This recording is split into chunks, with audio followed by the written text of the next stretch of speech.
Hello everyone, welcome back to the channel. आज की class आपके लिए बहुत इंपॉर्टेंट क्लास होने वाली है क्योंकि फाइनेंशियल स्टेटमेंट्स के बारे में आज हम डिस्कशन करेंगे और थोड़ा सा एडवांस लेवल पे जाएंगे क्योंकि पार्ट 1 हम ऑलरेडी कवर कर चुके हैं, जिसमें हमने बेसिक्स को डिस्कस कर लिया है कि फाइनेंशियल स्टेटमेंट्स में प्रॉफिट लॉस अकाउंट बनता है, बैलेंस शीट बनती है, कैश फ्लो स्टेटमेंट बनता है।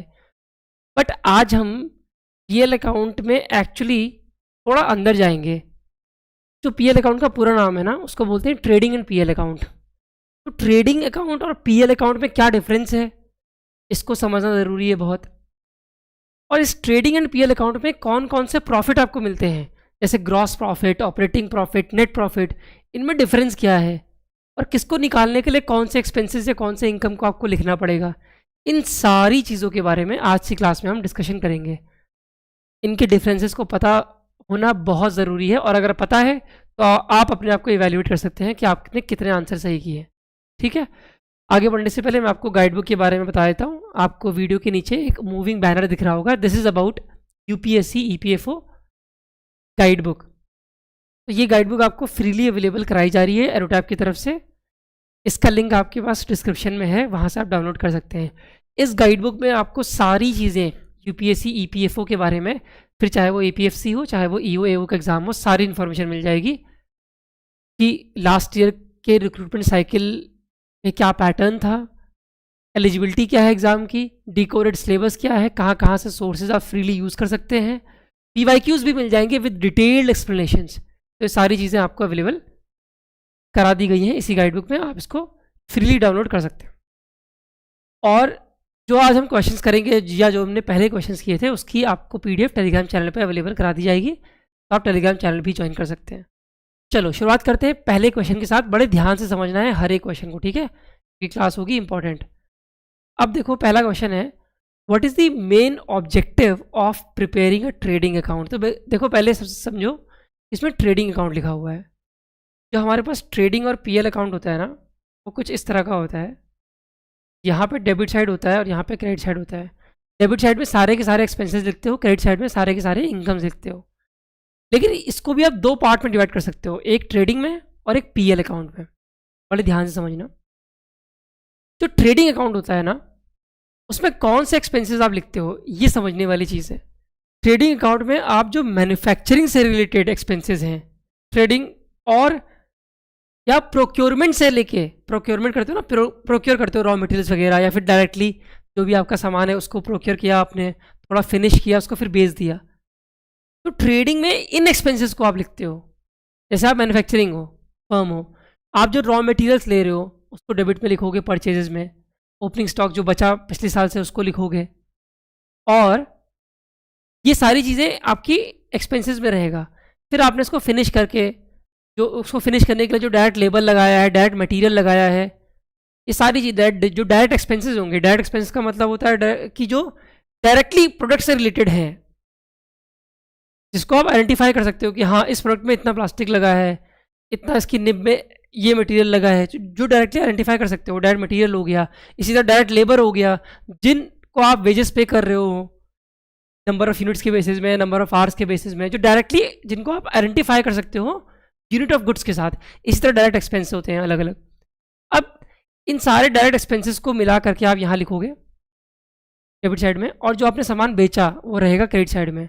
दोनों को आप माइनस करोगे, जो रिवेन्यू है माइनस कॉस्ट करोगे, तो क्या आएगा आपका, इनकम आएगी। इस इनकम को आप बोलते हो ग्रॉस प्रॉफिट। क्या बोलते हो, ध्यान से, जीपी, ग्रॉस प्रॉफिट।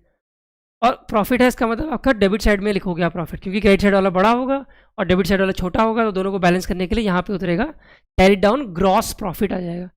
बात समझ में आ रही है कि ट्रेडिंग अकाउंट क्यों बनता है। मैन्युफैक्चरिंग से रिलेटेड जो भी एक्सपेंसेस होते हैं, जो डायरेक्ट एक्सपेंसेस होते हैं, या प्रोक्योरमेंट से रिलेटेड जो भी एक्सपेंसेस होते हैं, उन सबको हम ट्रेडिंग अकाउंट में लिखते हैं। अब जो इनके अलावा जो बचे हुए एक्सपेंसेस हैं, जैसे कौन से, जैसे आपके मान लो एडमिनिस्ट्रेटिव एक्सपेंस जो भी होते हैं, जैसे कि आपका सैलरीज वगैरह हो गई, वेजेस नहीं, वेजेस पे करते हैं वो ट्रेडिंग अकाउंट में रहेगा, लेकिन जो ऑफिस की सैलरी पे कर रहे हो आप, ऑफिस का रेंट पे कर रहे हो आप, ये सारे और प्रमोशन का जो एक्सपेंस कर रहे हो, डिस्ट्रीब्यूशन का जो एक्सपेंस कर रहे हो, ये सारे के सारे एक्सपेंस आपके कहाँ रहेंगे, सब पीएल अकाउंट पे रहते हैं। ठीक है, और पीएल अकाउंट में जो आपकी बाकी इनकम से अदर इनकम वो भी रहती हैं, जैसे आपको इंटरेस्ट की इनकम मिली इन्वेस्टमेंट में, या आपने कोई असेट बेचा उस पर कोई प्रॉफिट मिल गया, वो सारी इनकम भी यही रहेंगे, सब पीएल में रहेगा। अब यहाँ से जो आपका ग्रॉस प्रॉफिट आया था ऊपर, मैं लेजर ऑन करता हूँ, यहाँ से जो ग्रॉस, एक मिनट इसको फिर से बना देता हूँ आपके लिए ताकि आपको इसमें कन्फ्यूजन कुछ भी ना हो। वेट फॉर अ मिनट, देखो फिर से एक बार बना रहा हूँ मैं साफ साफ से ताकि प्रॉब्लम ना हो समझने में, ठीक है। मैंने आपसे कहा था ये ट्रेडिंग बना था, ट्रेडिंग में हमारा यहाँ पे ग्रॉस प्रॉफिट आ गया था, ठीक है, कैरी डाउन। अब इस ग्रॉस प्रॉफिट को कहाँ लिखोगे, यहाँ लिखोगे, पीएल के बनाते टाइम पे स्टार्टिंग में ब्रॉड डाउन कर दोगे और क्रेडिट साइड में ग्रॉस प्रॉफिट लिख दोगे, ठीक है। अब जो बचे हुए एक्सपेंसेस और हैं उन सबको भी यहाँ नोट करोगे, और जो आपके और भी इनकम से अदर इनकम्स, ठीक है, उन सबको अब यहाँ लिख दोगे, चाहे वो ऑपरेटिंग इनकम हो चाहे वो नॉन ऑपरेटिंग इनकम हो। जो बची इनकम सारी ये रहेगी यहाँ पे क्रेडिट साइड में। फिर से दोनों को बैलेंस करोगे, अब जो प्रॉफिट आएगा उसको बोलते हैं नेट प्रॉफिट। समझ में आ गई बात, इसको बोलते हैं नेट प्रॉफिट। तो ये आपका ट्रेडिंग अकाउंट और पीएल अकाउंट का फॉर्मेट मैंने आपको समझा दिया ब्रीफली ताकि आपको कंसेप्चुअल क्लैरिटी आई। बाकी एडवांस तो हम धीरे धीरे जाएंगे अगले लेक्चर में भी, ठीक है। तो मेन ऑब्जेक्टिव क्या है ट्रेडिंग अकाउंट का, to ascertain the gross profit और ग्रॉस लॉस। जो ट्रेडिंग अकाउंट से प्रॉफिट लॉस आता है उसको बोलते हैं ग्रॉस प्रॉफिट या ग्रॉस लॉस। जो टोटल प्रॉफिट आता है या टोटल लॉस आता है उसको बोलते हैं नेट प्रॉफिट या नेट लॉस, जिसमें ग्रॉस प्रॉफिट भी इंक्लूड रहता है। यहाँ पे अपने ग्रॉस प्रॉफिट को कैरी डाउन ब्रॉड डाउन किया था ना, देखो ये भी एंटर है इसमें, ठीक है। तो इसका answer option number C. Next question, which of the following items appears on the debit side of trading account. तो आपको बताना है डेबिट साइड में क्या रहेगा, सारे एक्सपेंसेस रहेंगे जो ट्रेडिंग से रिलेटेड है, जो प्रोक्योरमेंट या प्रोडक्शन या मैन्युफैक्चरिंग से रिलेटेड है, आपको पता करना है। अब आपके लिए आसान है ये क्वेश्चन। रेंट रिसीव्ड नहीं, परचेज रिटर्न्स, देखते हैं इसको। ओपनिंग स्टॉक, अभी इसको पेंडिंग में रखो क्योंकि हमको एलिमिनेट करोगे ना एग्जाम में, ऐसे तो करोगे एलिमिनेट। रेंट रिसीव्ड तो देखो नहीं रहेगा, सीधी सी बात है, कोई मतलब नहीं है इसका। डेबिट साइड की बात कर रहा है भाई, एक्सपेंसेस की बात कर रहा है, मतलब कि डेबिट साइड वाले में बात कर रहे हैं ना। अब परचेज रिटर्न रहता है बट मैं इसको आपको रुकने के लिए इसलिए कह रहा हूँ ताकि मैं बाकी भी एलिमिनेट करा सकूँ, ठीक है। Opening stock, good question. तो यहाँ पे देखो दो ऑप्शन ऐसे हैं जिसमें आप कंफ्यूज हो सकते हो। ओपनिंग स्टॉक भी डेबिट साइड में रहता है और परचेज रिटर्न भी डेबिट साइड में रहता है, लेकिन एक ट्विस्ट है यहाँ पे। जो परचेज रिटर्न है वो परचेज से माइनस होगा। देखो ट्रेडिंग के डेबिट साइड में रहेगा परचेज क्योंकि परचेज एक्सपेंस है, और परचेज रिटर्न जो आपने वापस कर दिया है वो इससे माइनस हो जाएगा। तो डायरेक्टली डेबिट साइड में नहीं रह रहा है, डेबिट साइड को कम कर रहा है परचेज रिटर्न, और हमको ढूंढना होता है मोस्ट अप्रोप्रिएट आंसर। तो परचेज रिटर्न देखा जाए तो इनडायरेक्टली क्रेडिट साइड का आइटम हो गया, बात समझ रहे, क्योंकि ये माइनस होता है परचेज से, कि आपने वापस कर दिया ना, ये एक्सपेंसेस नहीं काउंट करते हो अपना। लेकिन ओपनिंग स्टॉक आप परचेजेस में ऐड करते हो। जो पिछले साल का ओपनिंग, जो क्लोजिंग स्टॉक है पिछले साल का, वो इस साल का ओपनिंग स्टॉक होता है, और उसको भी आप इस साल बेचने वाले हो। तो अगर वो भी बिक रहा है इस साल के एक्सपेंस में जोड़ने के लिए उसको परचेजेस में ऐड कर देते हो ओपनिंग स्टॉक को। ध्यान रखना इंपॉर्टेंट आइटम है, ओपनिंग स्टॉक को डेबिट साइड में परचेजेस से ऐड करते हो क्योंकि इस साल बेचने वाले हो। अब इस साल बेचने वाले हो तो मैचिंग कॉन्सेप्ट क्या कहता है, जो भी आप इस साल बेचोगे उसके रिलेटेड जो भी एक्सपेंस है उसको इस साल काउंट करते हो, इसीलिए परचेजेस में उसको ऐड कर देते हो। आप ओपनिंग स्टॉक को आप ऐड कर दोगे, ठीक है। तो ये डेबिट साइड का आइटम है। कमीशन रिसीव तो इनकम है, इसको छोड़ दो, ठीक है। तो उसका आंसर होगा ऑप्शन नंबर सी। कूल, चलो question number third, which of the following appears on the credit side. अब आपको बताना है क्रेडिट साइड। कैरेज इनवर्ड्स, ये कैरेज इनवर्ड्स होता क्या है पहले तो ये समझो। जो आप रॉ मटेरियल्स वगैरह मंगाते हो ना, उसकी ट्रांसपोर्टेशन में जो आप चार्ज पे कर रहे हो, एक्सपेंस पे कर रहे हो, तो भाई ये डेबिट साइड का आइटम है, ये आंसर नहीं है। क्रॉस लॉस आंसर हो सकता है बट देखते हैं और आंसर। क्लोजिंग स्टॉक, हाँ जी क्लोजिंग स्टॉक आंसर है, परचेज तो डेबिट आइटम है। Gross loss answer most appropriate ढूंढना है ना हमको। आप ये कह सकते हो कि हाँ सर ग्रॉस लॉस तो यही होना चाहिए क्रेडिट साइड पे क्योंकि डेबिट वाला ज़्यादा है, बट ये एक्चुअली में इनकम का आइटम मतलब है नहीं ना। इसलिए अगर आपको मोस्ट अप्रोप्रिएट ढूंढना है तो क्लोजिंग स्टॉक रहेगा, क्योंकि क्लोजिंग स्टॉक वो आइटम है जो इस साल नहीं बिका है, जो बच गया है, तो वो आप क्रेडिट साइड में डालते हो। कहाँ डालते हो, वो आप क्रेडिट साइड में डालते हो। क्यों, क्योंकि इनडायरेक्टली आप क्या कर रहे हो, एक्सपेंसेस से इस क्लोजिंग स्टॉक को माइनस कर दे रहे हो, क्योंकि ये आपका सामान नहीं बिका है, तो इसको इनकम में काउंट कर ले रहे हो, क्योंकि ये चीज़ आपने ऑलरेडी ऐड की होगी यहाँ पे परचेजेस ओपनिंग स्टॉक, बट कुछ सामान बच गया, तो जो सामान बच गया उसको दिखाने के लिए कि भाई इसका एक्सपेंस नहीं ऐड होगा, यहाँ पे आप क्लोजिंग स्टॉक रख देते हो क्रेडिट साइड में। इसका आंसर होगा ऑप्शन नंबर सी, ठीक है। Question number 4, where are direct and indirect expenses recorded respectively. ये हम डिस्कस कर चुके हैं। डायरेक्ट एक्सपेंस रहता है ट्रेडिंग अकाउंट में, इनडायरेक्ट एक्सपेंस रहता है आपका पीएल अकाउंट में। डायरेक्ट एक्सपेंस वो एक्सपेंस होते हैं जिन एक्सपेंस को आप डायरेक्टली आइडेंटिफाई कर सकते हो यूनिट ऑफ गुड्स प्रोड्यूस्ड में, मतलब एक सिंगल यूनिट में कितना आपने एक्सपेंस कर रहे हो, किन आइटम्स का क्या क्या एक्सपेंस कर रहे हो, मतलब कितना लेबर लग रहा है, कितना मटेरियल लग रहा है, कितना और एक्सपेंस लग रहे हैं जो डायरेक्ट वाले हैं, उसको अगर आप आइडेंटिफाई कर सकते हो बहुत ही कन्वीनियंटली, जैसे प्लास्टिक कितना लग रहा है आप कन्वीनियंटली कर सकते हो, नंबर ऑफ लेबर आवर्स आप कन्वीनियंटली कर सकते हो। अगर प्रोडक्शन आउटपुट के हिसाब से आप वेजेस पे कर रहे हो तो एक प्रोडक्ट में कितना पे किया वेजेस आपने, आप कन्वीनियंटली और साइंटिफिकली मतलब एक्यूरेटली आप ये निकाल सकते हो। तो ये सारे एक्सपेंसेस डायरेक्ट एक्सपेंस होते हैं।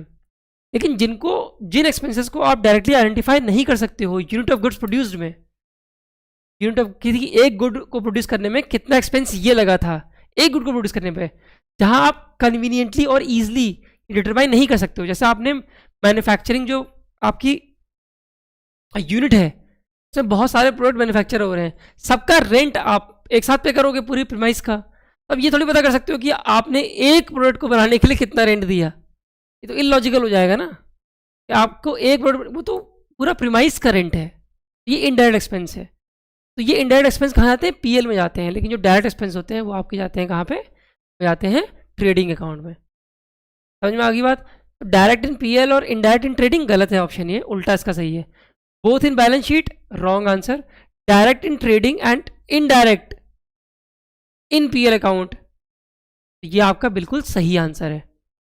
ठीक है, option number C is your correct answer. चलो आगे बढ़ते हैं। The trading account is prepare to determine what, शायद हम कर चुके हैं, रिपीट है कोई बात नहीं। ट्रेडिंग अकाउंट किस लिए करते हैं, नेट प्रॉफिट के लिए नहीं, ग्रॉस प्रॉफिट के लिए यस, ऑपरेटिंग प्रॉफिट के लिए नहीं, क्लोजिंग स्टॉक नहीं। अब देखो एक नया टर्म यहाँ पे आ रहा है ऑपरेटिंग प्रॉफिट, इसको मैं आपको एक्सप्लेन करूंगा बाद में, अभी और क्वेश्चन आएंगे तो। ट्रेडिंग अकाउंट और पीएल अकाउंट के बीच में कहीं आता है ऑपरेटिंग प्रॉफिट, मतलब ग्रॉस प्रॉफिट और नेट प्रॉफिट के बीच का आइटम है ऑपरेटिंग प्रॉफिट। मैं आपको समझाऊंगा बाद में, ठीक है, जब इसका क्वेश्चन आएगा आगे। बट इसका आंसर क्या है, ऑप्शन नंबर बी है। Next question, wages and carriage inwards are examples of what. अभी हमने डिस्कस किया वेजेस और कैरेज इनवर्ड्स डायरेक्ट एक्सपेंस है, तो डायरेक्ट एक्सपेंस में ही आएंगे, बी ऑप्शन है, ट्रेडिंग अकाउंट में आएगा। Next question, which of the following is recorded on the credit side of trading account. Again trading account की बात कर रहा है, क्रेडिट साइड की। परचेजेस नहीं आता, परचेज एक्सपेंस है, ओपनिंग स्टॉक भी नहीं आता है, सेल्स आता है, वाई नॉट। सेल्स आपकी इनकम है, डायरेक्टली क्रेडिट साइड में आएगा जो आपने सामान बेचा है। ट्रेडिंग का मतलब क्या होता है, सामान खरीद के जो बेच रहे हो उसको भी ट्रेडिंग बोलते हो। अगर आप मैन्युफैक्चरिंग कर रहे हो चाहे आप डायरेक्टली ट्रेडिंग कर रहे हो, सेल्स तो आपका क्रेडिट साइड में आएगा ट्रेडिंग अकाउंट में, ठीक है। Option number C is your right answer. Question number 8, the profit and loss account is use to determine what, net profit. ये भी हम करके आ चुके हैं, option number B is the right answer. Nothing to explain here क्योंकि हम already detail में डिस्कस कर चुके हैं। अब आता है ऑपरेटिंग प्रॉफिट में। अब बड़े ध्यान से मेरी बात सुनो, एक नया कॉन्सेप्ट आ गया आपके पास। देखो ट्रेडिंग अकाउंट हम करके आ चुके थे और मैंने आपको बताया था कि ट्रेडिंग अकाउंट में आपका ग्रॉस प्रॉफिट निकल के आ जाएगा, ठीक है। और ग्रॉस प्रॉफिट आपका यहाँ पे आप ब्रॉड डाउन करते हो इस साइड पे, पीएल अकाउंट में यहाँ करोगे, ब्रॉड डाउन करोगे ग्रॉस प्रॉफिट को। उसके बाद आप बाकी एक्सपेंसेस लिखते हो और बाकी आप इनकम्स लिखते हो, ठीक है। अब लेकिन अगर आपको ध्यान ये रखना है कि नेट प्रॉफिट के पहले भी एक आइटम है जिसको हम बोलते हैं ऑपरेटिंग प्रॉफिट। अब ये ऑपरेटिंग प्रॉफिट क्या होता है, ध्यान समझो। जहां पे आपके सिर्फ ऑपरेटिंग एक्सपेंस और ऑपरेटिंग इनकम्स को काउंट करते हो आप। अब ऑपरेटिंग इनकम और ऑपरेटिंग इनकम या ऑपरेटिंग एक्सपेंस में क्या आता है, जो नॉन ऑपरेटिंग इनकम्स हैं अगर उनको नहीं लिखोगे, या जो नॉन ऑपरेटिंग एक्सपेंसेस हैं उनको नहीं लिखोगे, तो जो आपका प्रॉफिट बचेगा वो ऑपरेटिंग प्रॉफिट होगा। मतलब उसमें ट्रेडिंग वाला प्रॉफिट तो आ ही रहा है, ग्रॉस प्रॉफिट तो आप ऐड करते ही यहाँ पे, नॉन ऑपरेटिंग इनकम ऐड नहीं करोगे। ये नॉन ऑपरेटिंग इनकम क्या है, नॉन ऑपरेटिंग इनकम का मतलब है आपको जो इंटरेस्ट मिल रहा था इन्वेस्टमेंट से वो ऐड नहीं करोगे, आपको जो प्रॉफिट हो रहा था असेट बेच के वो ऐड नहीं करोगे यहाँ पे क्रेडिट साइड में, जो आपको असेट बेच के लॉस हो रहा था ये भी नॉन ऑपरेटिंग लॉस है, इसको भी यहाँ ऐड नहीं करोगे, तब जाके जो प्रॉफिट होता है। मतलब आप ऑपरेटिंग एक्सपेंसेस जो भी बचे ना आपके, जो आप ट्रेडिंग में आपने नहीं लिखे हैं उनको लिख दो आप, तब अगर माइनस करो इस ग्रॉस प्रॉफिट से तो जो बचेगा वो ऑपरेटिंग प्रॉफिट है। और जो अदर इनकम है जो ऑपरेटिंग वाली है उसको ऐड कर सकते हो। अब ऑपरेटिंग प्रॉफिट आने के बाद अब आप एक और स्टेप लेके चलोगे, जो भी आपका ऑपरेटिंग प्रॉफिट आया फिर से उसको ब्रॉट डाउन करोगे, यहाँ पे ब्रॉट डाउन ऑपरेटिंग प्रॉफिट करोगे। अब आप लिख सकते हो नॉन ऑपरेटिंग इनकम्स को और नॉन ऑपरेटिंग एक्सपेंसेस को। यहाँ पे आप लिख दो सारे नॉन ऑपरेटिंग एक्सपेंसेस जितने भी थे, और इस साइड आप लिख दो नॉन ऑपरेटिंग इनकम्स जो भी थे, जैसे कि वही इंटरेस्ट वगैरह इनकम की थी, और profit on sale of asset वगैरह की इनकम जो भी थी वो भी लिख दोगे, और लॉस है अगर असेट को बेचने में तो उसको यहाँ लिख दोगे। तो अगर ऐसा करोगे तो आपका लास्ट में आ जाएगा फिर नेट प्रॉफिट। ठीक है, यहाँ पे आ जाएगा नेट प्रॉफिट। तो ट्रेडिंग और पीएल के बीच का आइटम हो गया, मतलब समझ रहे हो, ग्रॉस प्रॉफिट। ट्रेडिंग और पीएल नहीं बोलोगे क्योंकि पीएल के अंदर ही आता है ऑपरेटिंग प्रॉफिट। ऑपरेटिंग प्रॉफिट कुछ अलग से नहीं है, पीएल का पार्ट ही है, बट वो आइटम अलग हो जाता है। ग्रॉस प्रॉफिट और नेट प्रॉफिट के बीच का हिस्सा है ऑपरेटिंग प्रॉफिट, जहां सिर्फ और सिर्फ आप ऑपरेटिंग इनकम और ऑपरेटिंग एक्सपेंसेस को ले रहे हो। ऑपरेटिंग मतलब जो बिजनेस काम करती है उससे रिलेटेड एक्सपेंसेस ले रहे हो और उससे रिलेटेड इनकम्स ले रहे हो, तो आपका ऑपरेटिंग प्रॉफिट निकल के आता है। समझ में आई बात? एक नया आइटम। अच्छा, मैं जरा इसको इरेज करता हूँ, फिर आपको क्वेश्चन पे दोबारा ले चलता हूँ। ठीक है, अब क्वेश्चन क्या बोल रहा है जरा ध्यान समझो। क्वेश्चन कह रहा है ऑपरेटिंग प्रॉफिट को कैलकुलेट कैसे करोगे। एक तरीका तो मैंने आपको सिंपल सा बता दिया भाई, ग्रॉस प्रॉफिट आपका जो भी आया उसमें आप प्लस कर दो अपने other incomes, other operating income, सिर्फ नॉन ऑपरेटिंग नहीं, अदर इनकम ऐड कर दो और माइनस कर दो भाई ऑपरेटिंग एक्सपेंसेस, आ जाएगा आपका ऑपरेटिंग भाई प्रॉफिट आ जाएगा। सीधी सी बात है। तो ये तो ऑप्शन मुझे नज़र आ नहीं रहा है, यहाँ पे कुछ अलग ही नज़र आ रहा है। क्या है ऑप्शन में? Gross profit minus indirect expenses. ये तो कोई मतलब ही नहीं बनता। इनडायरेक्ट एक्सपेंसेस बन रहा है, मतलब बन रहा है, थोड़ा बहुत तो बन रहा है, बट इनडायरेक्ट एक्सपेंसेस में तो नॉन ऑपरेटिंग एक्सपेंस भी आ जाएंगे ना, तो बिल्कुल सही नहीं है, ये पूरा सही नहीं है, थोड़ा गलत है। यहाँ पे लिखा होना चाहिए था, अगर आपको माइनस करना है तो आप कौन सा एक्सपेंस माइनस करोगे भाई? ऑपरेटिंग एक्सपेंस माइनस करो ग्रॉस प्रॉफिट में से, और ऑपरेटिंग इनकम को ऐड भी करो। ये तो गलत हो गया। अगर आप ग्रॉस प्रॉफिट से लेके चल रहे हो, हमने पढ़ा था ना अभी भाई ग्रॉस प्रॉफिट, फिर से बताता हूँ मैं, यहाँ आ रहा था ग्रॉस प्रॉफिट क्रेडिट साइड में। अब इसमें आप सारी इनकम ऐड करोगे ऑपरेटिंग वाली, और एक्सपेंसेस ऑपरेटिंग एक्सपेंस माइनस कर दोगे तो आपका आ जाएगा भाई, सीधी सी बात है, ऑपरेटिंग प्रॉफिट। ठीक है, तो ये आंसर तो गलत हो गया। ओहो, अब ये कह रहा है नेट प्रॉफिट से। ओहो, अब ये कह रहा है उल्टा लेके चला है। देखो, अब ग्रॉस प्रॉफिट से लेके नहीं चल रहा, कह रहा है आपको नेट प्रॉफिट दिया गया है, नेट प्रॉफिट से ऑपरेटिंग प्रॉफिट में आओ, तो सारी चीज़ें करनी पड़ेंगी रिवर्स, सारी चीज़ें करनी पड़ेंगी रिवर्स। मतलब जिन एक्सपेंसेस को आप ऐड कर रहे थे उनको अब माइनस करो, क्योंकि रिवर्स हो गया ना, अब नीचे से ऊपर जाना है। नेट प्रॉफिट दे रखा है, कह रहा है ऑपरेटिंग प्रॉफिट निकालो, तो नेट प्रॉफिट निकालते टाइम पे आपने ऑपरेटिंग को तो प्लस किया ही होगा, ऑपरेटिंग इनकम को तो प्लस किया होगा, लेकिन आपने नॉन ऑपरेटिंग इनकम को भी प्लस कर दिया होगा। नेट प्रॉफिट में तो सारे ऐड होते हैं, तो भाई नॉन ऑपरेटिंग इनकम को आप माइनस करो इस नेट प्रॉफिट से, क्योंकि वो ऑपरेटिंग प्रॉफिट का पार्ट नहीं होते हैं, क्योंकि आपको निकालना ऑपरेटिंग प्रॉफिट है। तो नेट प्रॉफिट में से नॉन ऑपरेटिंग इनकम को माइनस करो, उल्टा चलोगे, अब उल्टा करो। और जो नॉन ऑपरेटिंग एक्सपेंस है जो आपने माइनस कर दी थी, नॉन ऑपरेटिंग एक्सपेंस को भी माइनस करोगे आप नेट प्रॉफिट निकालने के लिए, जो आपका निकल चुका है।